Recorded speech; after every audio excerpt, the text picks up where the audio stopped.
Sorry, Ian. Fair point.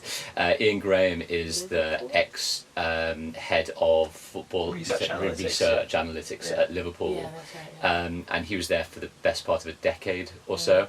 And as he sort of left to start up his own company, Ludonautics, thank you, almost. It's not, you're here just to correct me. Very helpful, actually. God for Omar. Thank you.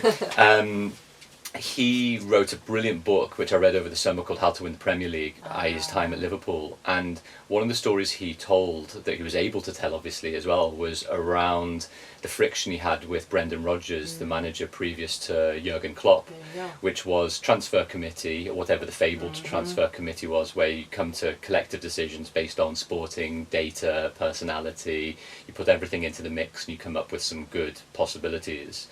And Brendan Rodgers comes in and says, no, this is my show and I don't believe in the transfer committee. And for a while what ends up happening is you have a bad type of compromise, which is the transfer committee gets one signing and the manager gets one signing. Yeah. So the transfer committee get Firmino and the manager gets Benteke, for example. Totally disjointed strategy. Yeah, which is an interesting one. And the story that he tells, which again blows my mind to a degree, is the Tom Ince story. So Tom Ince was a player that Rodgers wanted.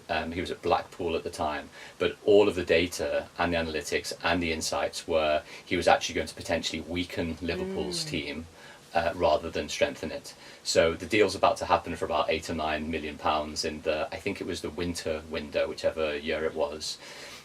Blackpool apparently then chipped to Liverpool at the last minute and wanted a bit of extra money. Liverpool say no, so the deal collapses, and then Graham and the transfer committee team market this player to Rodgers as this up-and-coming Brazilian that's playing at Inter Milan at the moment that turns out to be Philip Coutinho. Yeah. So Coutinho comes in for the same money as Tom Ince. Fast forward 3 years on, he gets sold to Barcelona for over 140 million, and then they can buy Van Dijk and Alisson as a result. And I'm positive there are all of these sliding doors moments at every club, but I just found it totally